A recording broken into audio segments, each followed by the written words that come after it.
du comité du syndicat national de la santé, de l'action sociale et de la promotion de la famille au Gabriel Touré ce mercredi 12 décembre 2018. Sanctions contre le Mali, Maître Mokhtar Mariko, président de l'Association malienne des droits de l'homme, se prononce. Le comité syndical de l'Assemblée nationale du Mali a levé son mot d'ordre de grève ce mercredi 12 décembre 2018. Suite à l'assassinat de l'étudiant Smaïla Diko, membre de l'AM, tué à coups de couteau le samedi passé, Noun Togo, ancien membre de la dite association, donne son point de vue. Afin de donner la chance aux équipes de jouer, une autre compétition a débuté ce mardi au stade Modibo Keïta.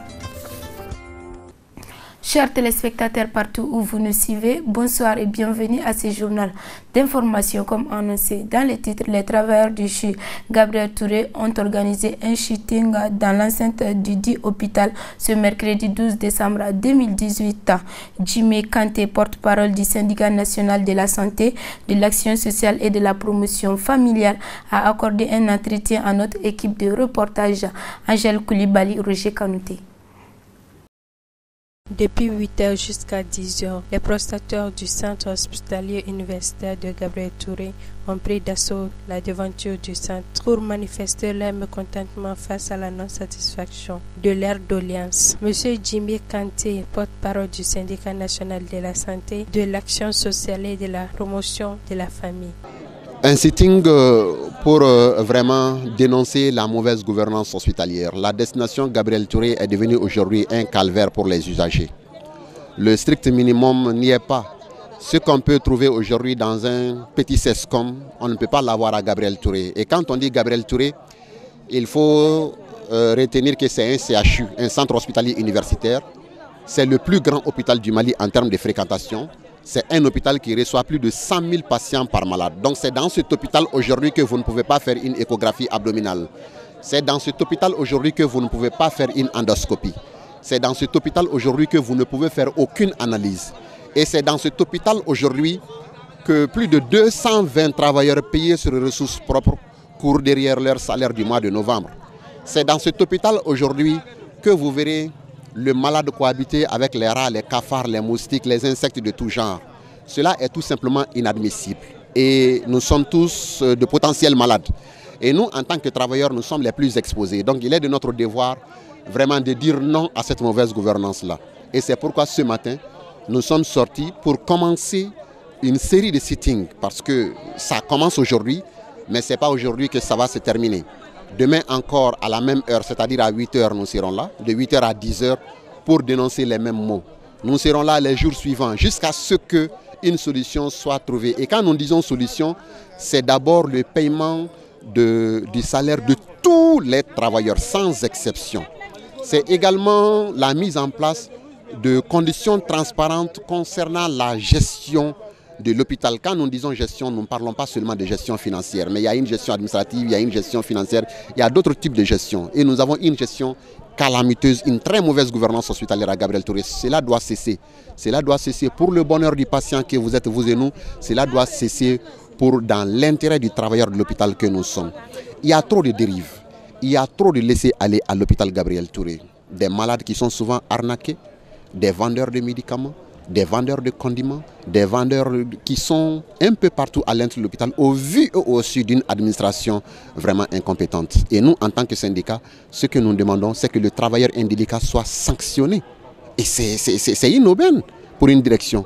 Mais malheureusement, rien n'est fait, tellement la léthargie a atteint un niveau inimaginable.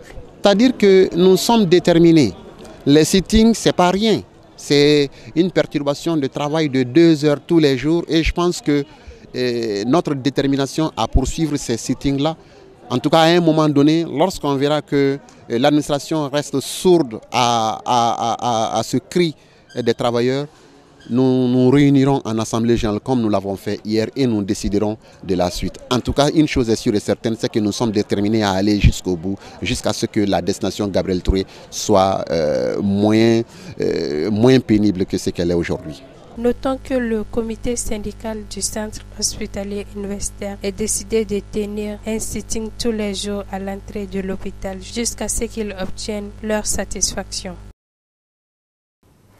Également annoncé dans les titres, l'Organisation américaine de défense des droits de l'homme Human Rights Watch pointe à nouveau du doigt les autorités maliennes par rapport à un dossier publié le 7 décembre 2018 pour le non-respect des droits humains au Mali. Et cela intervient après l'accusation de la Fédération internationale des droits humains où les entrées au processus de paix et de la réconciliation se multiplient. C'est dans ce cadre que notre équipe de reportage a approché Maître Mokhtar Mariko, président de l'Association malienne des droits de l'homme, pour en savoir davantage sur les tenants et les aboutissants de cette sanction. Reportage Madina Traoré, Oumar Traoré. Cette sanction, à mon avis, est un peu précoce. Un peu précoce compte tenu du fait que la communauté internationale elle-même est en train de former nos forces de sécurité. Il y a quelques éléments qui ont été formés, mais il y a beaucoup qui restent à former. Moi, je crois qu'il faut attendre d'abord que l'armée malienne ait acquis, s'approprie de toutes ces techniques, c'est-à-dire des lignes rouges qui ont été définies dans ces différentes formations pour ensuite essayer de sévir contre le Mali. Par contre, en ce qui concerne la mise en œuvre de l'accord d'Alger, il faut que la communauté internationale soit prévoyante. La faute, je ne dis pas que la partie malienne n'est pas en retard dans la mise en œuvre de cet accord, mais la vraie faute, c'est de l'autre côté. Il s'agit des groupes armés qui souvent changent de chemise et regardent souvent la direction du vent. Et tantôt, ils sont avec les djihadistes, l'aménagement a fait le constat amer, et Barkhane a fait l'amer constat, et tout le monde a fait le constat. C'est-à-dire, si vous avez des groupes qui jouent un double jeu, donc ça va être difficile pour mettre vraiment cet accord en exécution. Voilà pourquoi je dis qu'il faudrait une analyse approfondie de la chose. Je ne dis pas encore une fois que le Mali n'a pas sa responsabilité là-dedans, mais la lourde responsabilité incombe aux groupes armés qui ont intégré la République en signant l'accord d'Alger, mais qui font tout pour que cet accord ne soit pas mis en œuvre. Suite à la rencontre d'hier mardi 11 décembre 2018, la commission de conciliation, le comité syndical de l'Assemblée nationale a levé son mot d'ordre de grève qui devait commencer ce mercredi matin. Ibrahim Mahaman Touré, secrétaire général du syndicat de l'Assemblée nationale au micro de Angèle Koulibaly et de Sidi Maman Sidibé. Nous avons levé notre mot d'ordre de grève à l'issue d'une rencontre hier qui a eu lieu dans les locaux de l'Assemblée nationale de 10h jusqu'à 16h30. Donc à la suite de ces travaux, le comité syndical de l'Assemblée nationale a donc eu satisfaction à 90% des points de revendication. Donc voilà pourquoi nous avons consigné dans un protocole d'accord entre d'une part le bureau du comité syndical de l'Assemblée nationale et d'autre part le bureau de l'Assemblée nationale. Je pense que nous devons nous faire confiance. Nous avons été reçus par le deuxième vice-président de l'Assemblée nationale, le 10e vice-président également, plus le premier caisseur, le deuxième caisseur, le secrétaire général de l'institution, le directeur de cabinet, des conseillers au niveau du cabinet et certains administratifs au niveau de l'administration parlementaire. Donc je pense que nous avons confiance. Nous avons confiance que le protocole d'accord qui a été signé sera vraiment exécuté à bon escient. L'appel que nous lançons, c'est que nous levons, à travers ce protocole d'accord, nous levons notre mot d'ordre de grève. Et par la même occasion, nous remercions l'ensemble des institutions de la République pour le soutien accordé aux personnes de l'Assemblée nationale et leur demande également de lever le mot d'ordre de grève lancé par l'Assemblée nationale du Mali. Malgré le thème choisi pour le 28e anniversaire de l'AEM, la violence au milieu scolaire et universitaire, quelle solution? Le problème persiste. Le samedi passé, un étudiant du nord de Soumaïla, Diko, membre de l'AEM, a été assassiné à coups de couteau. Noun Togo, ancien membre de l'association des élèves et étudiants du Mali, nous donne son point de vue par rapport à cette situation. Reportage. J'ai participé tout récemment à la rencontre pour un peu parler sur la violence à l'école. Je pense en toute honnêteté que ce que je vois, donc, c'est des rêves. Et que je pense souvent que Je touche du bois, je pense réellement que c'est des rêves, mais en réalité, ce que je vois, ce n'est plus des rêves, c'est la réalité. Dans ces derniers temps, la mort est banalisée à l'école. Nous avons enregistré plus de 4 ou 5 morts dans ces dernières années. Ce qui m'a surtout beaucoup choqué, c'est la mort d'un jeune où nous avons suivi en live. L'enfant, après avoir été tiré, disait ceci. C'est comme ça que je vais mourir. Et finalement, le jeune ça s'est fait l'an passé et il est mort. Et cette année encore, par surprise, on a entendu il y a seulement une semaine qu'un jeune a été poignardé. La question qui mérite d'être posée, comment les jeunes peuvent se retrouver jusqu'à se poignarder? Or, on est parti pour la recherche de la connaissance, la colline du savoir, où les étudiants partent pour se former académiquement, pour avoir des responsabilités demain à exercer dans notre République.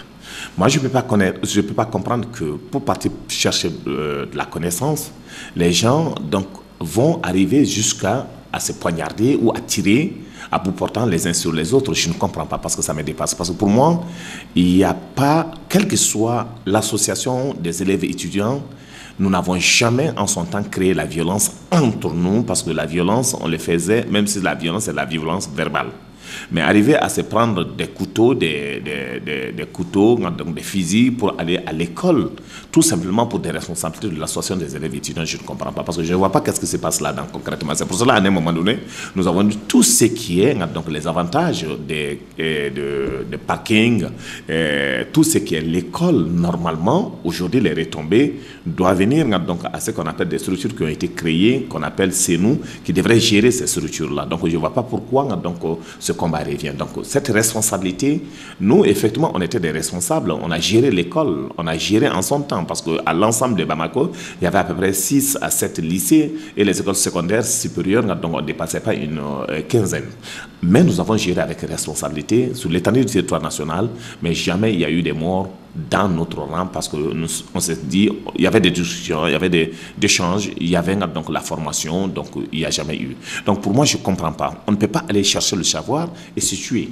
Je ne peux pas comprendre dans la philosophie et dans la mentalité des jeunes qu'à un moment donné, un instant T seulement qu'on peut prendre des fusils pour tirer sur quelqu'un. Je ne comprends pas. Ça me dépasse. Mais le problème, c'est que je pense réellement qu'il y a une responsabilité à assurer. Et donc, tous ceux qui tombent dans cette situation doivent répondre de leurs actes. Et c'est très clair. Mais si un gouvernement est faible et que si la responsabilité, on ne veut pas assumer, donc on arrive à continuer. Sinon, s'il y a eu des tueries de ce genre, depuis la première ou la deuxième fois, et si ces gens-là passent en prison et qu'on arrive à les condamner, donc si la justice ne tremble pas devant ces jeunes-là et que l'État doit s'assumer, notre force doit être à la loi, là où on est arrivé, on ne sera pas là. D'abord, indiquer ce phénomène, il faut que l'AEM comprenne que nous sommes là pour les revendications matérielles et morales des élèves étudiants et que nous n'avons pas droit donc, à une violence, donc on n'a pas droit donc, à créer ces conditions-là. Mais vous savez, c'est pour cela qu'on se bat tous les jours, nous, en tant qu'anciens de l'AEM. On évite parce que d'autres veulent profiter de cette situation pour parler de la dissolution de l'association des élèves étudiants. Nous allons nous ériger contre ça. Parce que vous savez, il y a des martyrs, ceux qui sont sortis, ils se sont donnés, là, et ils ont accepté de mener le combat contre un gouvernement donc, dictatorial de Moussa Traoré. Et donc nous sommes arrivés donc, à la fin de ce régime pour que les Maliens puissent, aujourd'hui, et qu'on puisse avoir la chance de sortir à la télé, discuter, donc, échanger, donc, faire des démarches, travailler donc, pour que le Mali soit ici. Alors donc, ce combat-là, ceux qui se sont battus pour le faire, ils sont couchés au carré des martyrs. Et donc, nous n'allons pas accepter que les gens profitent, compte tenu de leur comportement, de créer des situations inacceptables pour conduire directement l'AEM vers la dissolution. Je l'ai dit, aujourd'hui, dans l'AEM, il devrait y avoir des discussions. Ils doivent réorganiser, parce qu'au départ, il n'y avait pas plus de 26 départements au Mali. Au lycée, sur l'étendue du territoire national, on n'avait pas plus d'une vingtaine de lycées sur l'étendue du territoire national. Au moins 20, 25, on ne dépassait pas ça. Alors, donc, aujourd'hui, il y a eu beaucoup d'écoles, beaucoup de lycées, beaucoup d'enseignements secondaires, beaucoup d'enseignements supérieurs, beaucoup d'universités. Il faut que le débat soit décentralisé. Il faut que les gens s'organisent. Il faut que les renouvellements se fassent donc avec d'autres méthodes. Il faut que, d'abord, que les comités directeurs se tiennent pour que les gens soient informés. Il faut que ces responsables-là soient donc des responsables capables de prendre leur avenir en main en se disant qu'après l'école, il y a une vie. Donc, à l'école, on ne peut pas rester éternellement des étudiants pensant que réellement que nous allons profiter. Il faut que le gouvernement comprenne aussi, on ne peut pas continuer à faire miroiter devant des élèves et étudiants qu'après ces formations-là que vous allez avoir, qu'on va vous nommer au niveau des responsabilités et qu'on les donne des bourses, qu'on les gère autrement. Donc, ça pose problème. Donc, ça, tout ça, si on arrive à résoudre le problème, je pense réellement que ça peut changer. D'abord, de demander à la mobilisation, votre avenir, les élèves et étudiants du Mali, votre avenir, c'est de travailler. Parce que nous sommes dans le monde de la concurrence aujourd'hui. Les Ivoiriens viennent ici pour travailler, les Sénégalais viennent ici pour travailler, les Français viennent pour travailler. Vous avez remarqué que des étudiants qui ont terminé les études en France sont en train de rentrer parce qu'il n'y a plus de boulot là-bas. Donc c'est un monde de la concurrence. Donc ce monde de la concurrence, il n'y a pas de pitié. Vous bossez ou vous avez la réussite à main. Vous ne bossez pas, vous allez payer cash. Alors donc j'invite les gens à la mobilisation, au travail, à l'assiduité et à se former. Parce qu'à un moment donné, la jeunesse, donc, en son temps, si on est jeune, on peut se former. La vieillesse, donc, franchement, on commence à méditer sur son sort.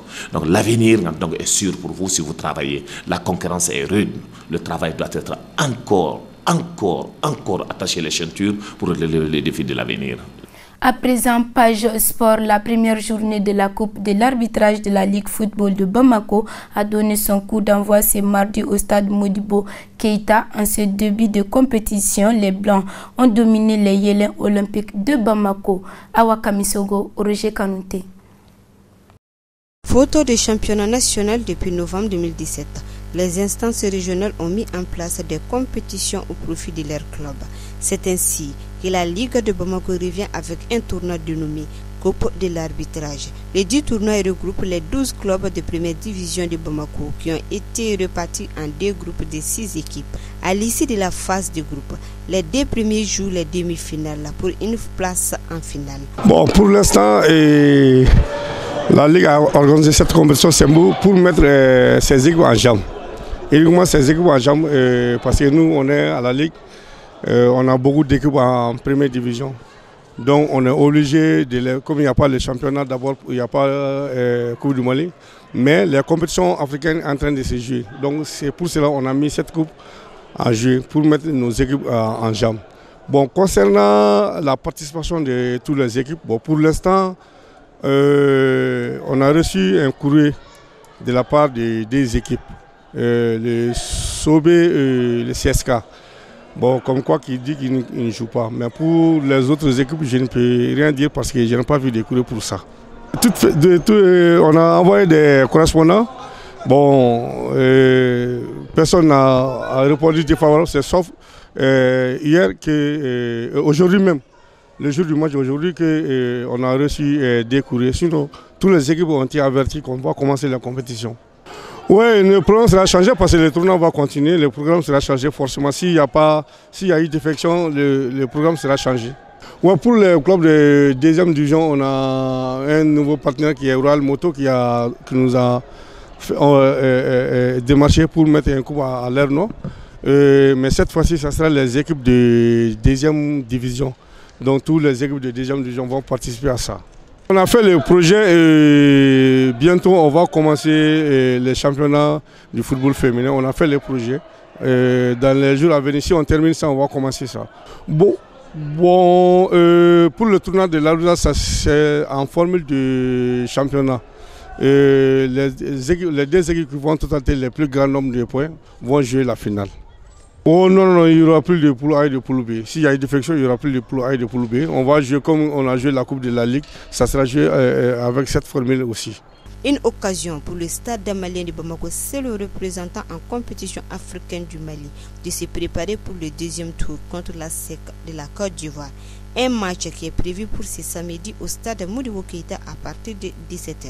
À l'ouverture de la compétition, le stade malien de Bamako a battu les Yellow Olympiques par la large victoire de 5 buts à 0. Et le match se poursuit. Ainsi prend fin ce journal d'information. Merci de l'avoir suivi et bonne suite de programme sur LTV.